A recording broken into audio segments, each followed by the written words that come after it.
Let me call the meeting to order, please. This is the Jackson County Board of Supervisors, September the 11th, 2023 meeting. Call the meeting to order. We'll have an opening prayer. Randy, District 5. Bow your heads, please. Heavenly Father, we come to you today asking for your guidance, wisdom, and support as we begin this meeting. Fill us with your grace, Lord, and make decisions that will affect this county.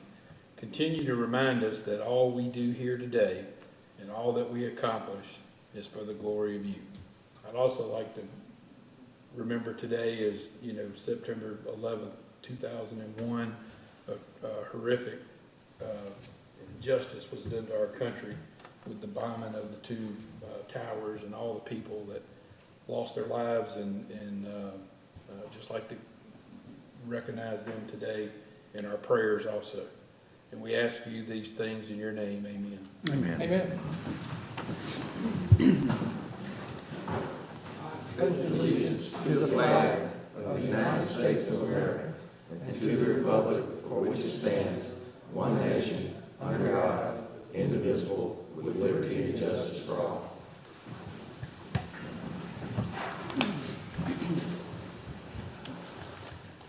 Okay, let's look at amendments to the agenda. I notice in item 5, the budget hearing, there is no provision for public input, discussions, or whatever. Do we need to amend the agenda to do that? I think it would be appropriate. I had an amendment as well, Mr. Taylor. Okay. I would like to amend item 5, add a sub-item D to have, make it after A. Let's make it B and B, C, and C, D, to have public comments on anything, actually. And let me see, Mr. Cumbus, do you have any amendments? No, I do not. Mr. Morris? Well, I don't have any. I had that one. Mr. Ross? None. Mr. Beausarge? Ms. Darcy, do you have an amendment? I do. I would like to amend the travel and competitive user agreement for recreation. Okay, where shall we put that? Discussion item after the budget hearing, before 6.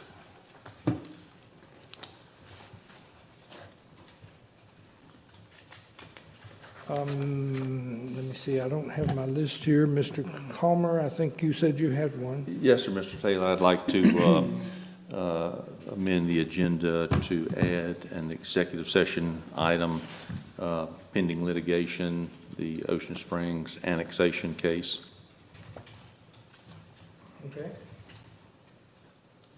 I also have one, Singing River Hospital for executive session. Okay. Anyone else? Okay, we'll need an order approving these amendments to the agenda. I'll second. Motion by Mr. Morris, seconded by Mr. Cumbers. Any discussion? If not, all in favor, please signify by saying aye. Aye. Opposed, like sign, motion carries. Let's move to item number 5, the fiscal year 2024 budget public hearing. Okay, budget presentation. I guess I should stand here. Can everybody hear me back there? Okay, good. And you can see it on the screen here too, on both screens. But this is the budget hearing for our fiscal 2024 budget for this coming year, which starts October 1st and runs through September 30th of next year. So wanted to cover all that. Our operating budget this year is $185 million, $185,578,604, and that's our operating budget, which that includes the money that we received due to ad valorem taxes. It also includes the grant funds, which we have a lot of grant-funded projects this year and any fees that we collect.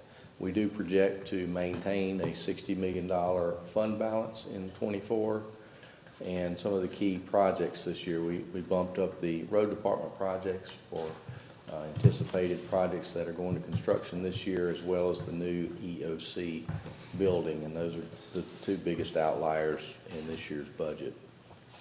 This is a millage breakdown like we do every year. As you can see, there weren't a lot of changes in the millage breakdown, but I will highlight a few. The library system millage is down. It went down from 1.66 to 1.22, and that is to account for the library construction or renovation at the Pascagoula Library. We reduced their millage so that we can keep the funding and be able to do that project as a partner with the city of Pascagoula. The other that you see there is the Port Authority millage went from $0.5 mil to $1 mil this year, which more than doubles the amount of money that they received last year. We expect the mill to bring in more money than they received last year, and approximately $1.7 million to the port. So that is it. And you see the breakdown on the right as we look at how those things are spread out based on general budget versus road and bridge, community college, airport and port authority, and also the library system there. As far as I know, we still have the highest assessed value of any county in the state. Road department budget is up this year. Like I said, there's some anticipated projects that are going to construction this year, namely the Roy Cumbus Bridge, which we anticipate bidding out very soon. Much anticipated project, but you can see how the road department budget is broken down between roads and also bridges and culverts. Here are some of the road projects that we have. $5.8 million paving budget, which includes the cities and the unincorporated part of the county. Major road projects, with the largest being the Old Fort Bayou and Highway 90 intersection project. That's for additional right-of-way acquisition there to do that project. You can see North Street drainage, Seaman Road Bridge, Shore Drive Bridge, Sampson Road Bridge, and also Beachview Drive Phase 1 at $2 million. And then there on the left, towards the bottom, you see the Roy Cumbus Bridge at $20+ million. The county portion of that is $1.8 million, depending on how the bids come in. I think the road department and everybody has worked hard on that project to get as much grant funded funding assistance as we've been able to get. And so for $1.8 million, we're going to get a $20 million new bridge. We also have a bridge, a $1.6 million bridge at Daisy Vestry, which we're going to be putting up a little over $100,000, and then the big one at Graveline Road this year, $9.3 million project to replace the road that goes underwater when the tides come up at Graveline Bayou Road, or Graveline Road. The Sheriff's Department and ADC budgets you see here, they've gone up by approximately 5%, with the biggest piece of that being at the ADC. There's some 3 vehicles and some equipment that had to be replaced, high mileage vehicles. Also, the camera system has to be upgraded this year, which is a pretty significant expense. In the Sheriff's Department, proper 15 new vehicles, which includes regular patrol vehicles as well as a couple motorcycles, a truck, and 10 unmarked vehicles. And then at the Met team, replacing the roof out there, a fitted roof, so that we can begin with our testing facility there. Other major budgeted projects, we budgeted an additional $1.7 million for the crisis stabilization unit, 16 patient room building addition at the health department building. We budgeted $1 million last year, and this is an additional 1.7 to provide the balance needed to fund that project. Also, as you know, we funded this year $2.7 million for the Pascagoula Library renovation. Actually, 1.7 of that is ours. The city, 2.7 is ours, and the city of Pascagoula is paying $1 million on that. Also, an additional $2.3 million for the Justice Court building, a $6 million project that's under construction now, and the additional 2.3 will be the balance required to complete that project. Also, the Emergency Operations Center, an $8 million brand new Emergency Operations Center on Highway 57 at Sunplex. We are going to receive $5 million in CDBG funding for that project, which will be expected to begin construction at the beginning of next year. And then also a new building to replace the building that CASA is in now at the Youth Court Center there, as the existing building is falling apart. Budgeted recreation projects, you can see a number of those at all of our complexes and parks. For the most part, the largest one being at Kayak Park this year, a new parking lot and basketball courts there at Kayak Park. We also have some investments at the community centers, replacing some roofs and doing some upgrades to the parking where the asphalt is in bad shape. And we have some Tidelands projects at boat launches, and this is our portion of those projects, is basically the match portion for the projects that you see listed there. Some of those are, or at least one of those is already under construction at Lake Mars Pier. Equipment and vehicles, you can see we're having to replace some equipment, youth court, stenograph machine, and a camera system for security over there, and an AV system in their courtroom. IT department, we're making some upgrades to the servers, and also $120,000 managed detection and response, and this goes to the cybersecurity stuff. We're beefing that up this year with some contracts. Recreation and golf course, replacing some equipment and some vehicles there. Vehicles, community center, maintenance department, a new bucket truck, and then also a replacement vehicle for the planning department. These are all high mileage vehicles. And then lastly is, we continue to move on the Go Mesa projects that we have planned out for several years now. We've spent about 2/3 of our bond, or at least have committed over 2/3 of the bond funding, with hopefully the balance of that to be done here in the next year. So there's a whole list of those projects. You guys are familiar with them. We covered them during our budget meeting. So, and that is pretty much it. It was a tough budget season this year. A lot of requests were made. We had to tell a lot of people no. I mean, we had a very, very tight budget. As you know, the expenses are up. We were able to give a pay raise to the employees. We bumped everybody below $69,000 up by $1 an hour. The others got a 3% pay increase, and it's time. It's a tough budget. We probably will eat into some of our fund balance, although we do still have a healthy fund balance there. And so I think we've got a good budget. It'll be tough for us to stay within the budget. I think we can do it. I'm looking forward to it. So, any questions from you all, or should we go to public comments? Any questions up here?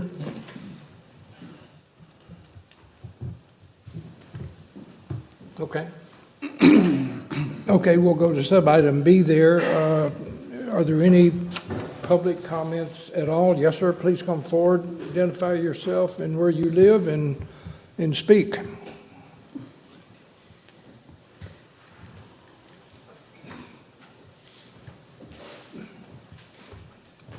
Hello, My name is Rodney Goday. I live at 1713 Auburn Boulevard. Moved here August 9, 2002. Lifelong Mississippi resident. And I'm concerned about expenses going up as far as taxes, cost of living, the burdensome cost to live in Jackson County. We have the highest car tax, we have the highest water bills. But it is a good place to live. But I'd like to be able to afford to live here. It is just, I want y'all to take into consideration that everything y'all pass, think of the people who have been out since COVID, who, you know, Oliver Anthony's song that I'm sure y'all have all heard it, you know, people don't have food to eat. I can barely afford to go to the grocery store, pay my car tags, try to be a law-abiding citizen. But I want you distinguished gentlemen to think about what our country's going through now and keep the average person in mind, those that don't have much. And I know we need money for roads and bridges, the police department, fire department. Those are necessary things. But I don't believe our schools need any more money. They were off for months and still getting paid while the rest of us were struggling. I have no life savings now. I'm almost 60 years old. My birthday is this month. And I died 2 years ago. And God told me everything was going to be fine. But it's looking like our country needs to turn around. And everybody out there I know, my neighbors, they are struggling. And they have been since this COVID disaster has come along. I just want y'all to keep in mind when y'all do the budgets. Thank you. Thank you. Thank you. You offer some very good comments, and we do appreciate them. And we'll do our level best to hold taxes. Hopefully you noted that your county taxes remain the same, the millage. But you make some very good comments, and we do appreciate that. And I think one point that is confusing is because we set the levy for the school district also, but this board really don't have any discretion in that. There's a school board that sets that, and by statute, whatever they request in a dollar amount, this board has to levy. So just wanted to make that. So they set their budget, but they don't set what the number for the millage is, but they say we need X amount of dollars, and then our county determines what that equals in millage, and then we levy that, but we shall, according to state law, levy what they ask for. Right. I think the county millage is only decreased over the Yes. past 10 or 15 years. This so- board actually reduced millage, what, 2 years ago? 2 years ago? Sure. Come up there. Go ahead. One of my neighbors is also disabled. Her husband was the ex-principal from Goshen High School. Very nice family. She's struggling. Her husband passed away a few years back. She is struggling. She's disabled, almost bedridden. Other states have your homeowner's exemption set to $150,000. Why is Mississippi still at $75,000 with the inflation the way it is? I mean, that would be a bill that could be taken up in the legislature because there are a lot of things adjusting. I know the amount that you go out for the bid process, they're adjusting those. So if something like that were going to come up, this would be the time to talk to the legislature when they start up in January. They may or may not entertain that. I don't know. But, you know, so a lot of the irony of what you talked about has been ringing true with me for a while because we've watched budgets across the state look way bigger. And we've watched salaries look way bigger. And every time people ask me, what are y'all going to do with all the extra money? I say, you know, I just hope that we can finish everything out and be even. Because while all the prices and the incomes have gone up, the prices have gone up at a higher rate. So I don't think we really have a lot more money. So to me, this was the hardest budget we've ever done because everyone thought there was so much money, but it's just actually it's a smoke and mirrors game that we see played all the time at the federal level, and it's filtering down to us, and we're about to feel the pain from it. But we'll keep our budgets as tight as we can and do everything we can, because my biggest fear would be that we outprice the people who have lived here their whole lives or for a very long time and are who are dedicated to Jackson County. And I want to make sure I have the same Ocean Springs I had when I was a kid in 20 years, at least as far as the folks that want to live there and the people that care about it, and that we don't sell out to some other different version of what we used to be. And I believe on your homestead question, in that example, I think that person would have qualified for special homestead exemption. And in those cases, the legislation is they're frozen. So as long as they're living there, even if their value goes up, those people won't feel the inflation, because if you qualify for special homestead exemption, your assessed value in the prior years won't raise due to inflation. So, I mean, it don't totally answer your question, because, other ones are 150,000 and we're less, but at least they know, like a millage increase or their values of their home during this inflation won't hit them as hard as it does other people.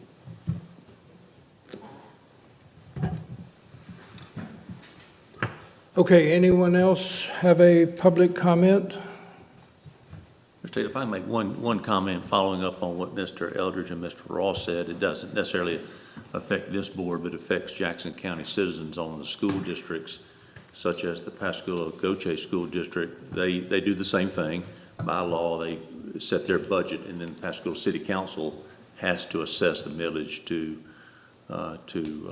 fulfill that budget request. So it's some things are out of the control of, say, this board or the city councils, but that's the way the law is written. And I think we're called the taxing authority, right? Right. That's correct. We tax what we are told we must tax, yes. In certain circumstances, that's exactly correct. Okay, if there are no further public comments or questions, let's move on to what is now item C under agenda item number 5, an order authorizing approval and adoption of the county budget for fiscal year 2023 through 2024. So moved. Got a motion by Mr. Cumbest. Seconded by Mr. Morris. Is there any comments, discussions? Just like to say thanks, everybody, for Brian, you and Josh, and the rest of the department heads. Like I said, this is a budget that has no tax increase, no millage increase. We're working off of what's coming in, and I appreciate y'all's hard work making that happen for sure. Yeah. Okay, all in favor, please signify by saying aye. Aye. Opposed, like sign. Motion carries. Let's move now to item number D, an order setting the levy for county ad valorem taxes for the fiscal year, including road, district, school, and all other taxing districts in Jackson County, Mississippi. We need a motion and a second. I will make the motion. Need a second. That's it. Seconded by Mr. Morris. Is there any discussion? If not, all in favor, please signify by saying aye. Aye. Opposed, like sign. Motion carries.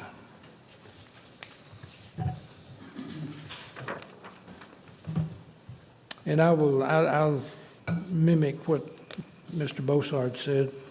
Big job putting that together, and y'all have done a good job of doing that, and we appreciate your service to the county. All right, let's move to item number 6. Ms. Darcy has something for us.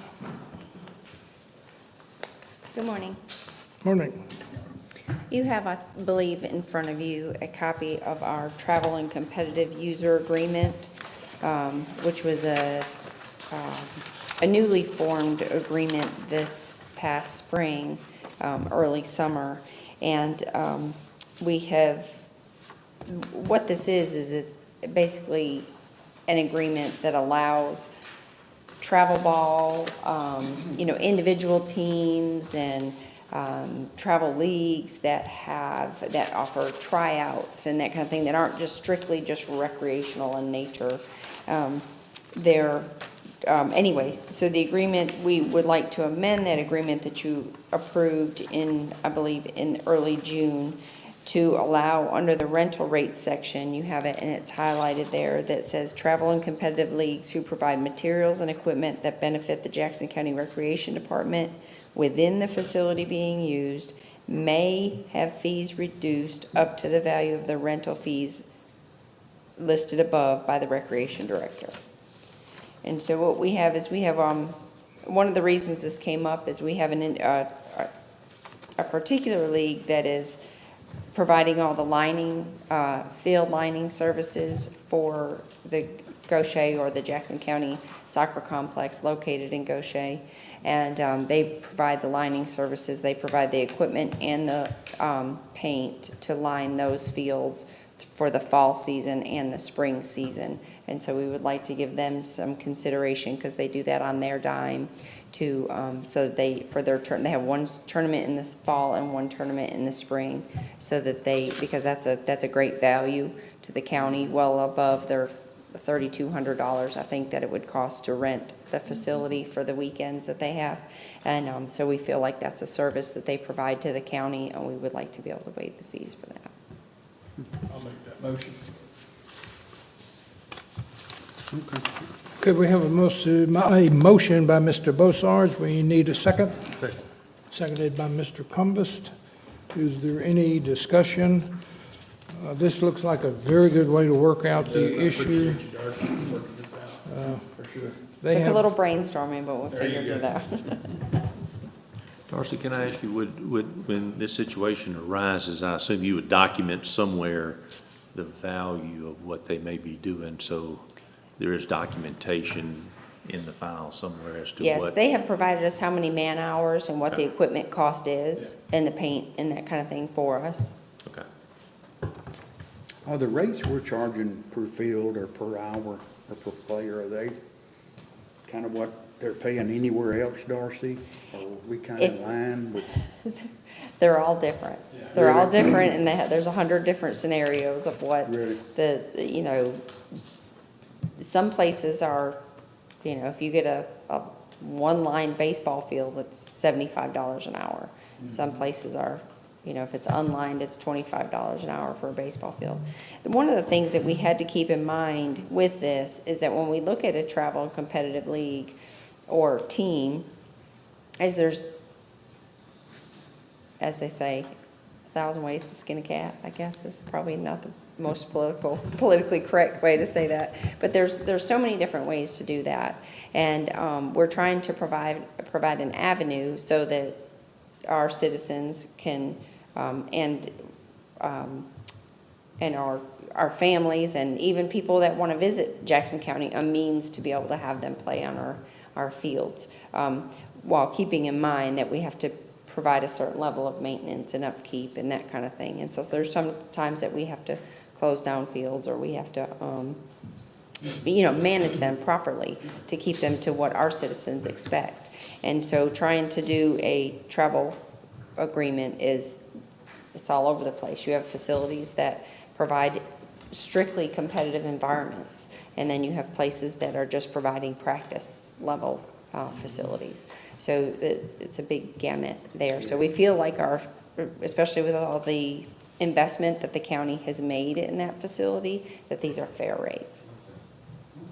Yeah, some of the comparisons you had, you're right, they were all over the place. They are. I'm like, there's no way to be the same as anybody else, whether you Yeah. had 5 different entities on there, none of them were the same. Well, they strike for one, they don't strike for another, they bring nets for some, there's all different things. The thing that I like how you went through this process is because the focus really needs to come down to these fields are here for the public, they're here for the citizens.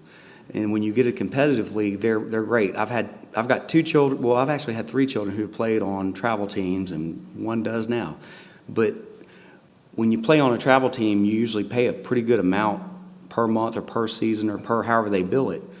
And so the parents are paying for that. And what we want to make sure is if we provide something, that we're providing it to benefit the kids and the families and not a specific league. Correct. Because we want the kids to get out there and play. If it wouldn't be for the kids, we don't care if those leagues are even there. It's the kids is what it all comes down to, and you gotta figure out how that balances. We don't wanna make a league rich just so we can give them things, and then they turn around and charge parents too. Right. Well, and there's, we have to, or I have to keep in mind that this agreement says it's for baseball, softball, football, soccer, tennis. It's for all different facilities. So trying to make it fair and consistent is just something that's very much at the forefront of my process, I guess. Better add pickleball on there, because it's fixing to go off the roof. Thankfully, so far, we have not had to rent pickleball courts. But we will, I'm sure. It's coming. Yeah. Right now, they're pretty much first come, first serve. Yeah. Anyway. Ms. Ezel from that soccer league called, and she was very complimentary of the way you worked with them to get a good agreement to allow everything to keep going, and we congratulate you for that. Thank you. Thank you. Did we vote? Yep. We did. No, sir, not yet. Did we get a motion? Yeah. Got a motion and a Okay, second. we did not, we've been talking, okay. Okay, all in favor, please signify by saying aye. Aye. Opposed, like sign, motion carries. Thank you. Thank you. Thank you, Darcy. Okay, we now need a motion to go into closed session to determine if we need to have an executive session. So moved. Motion by Mr. Bossarge, seconded by Mr. Morris. Any discussion? If not, all in favor, please signify by saying aye. Opposed, like sign. Motion carries. We are in closed session.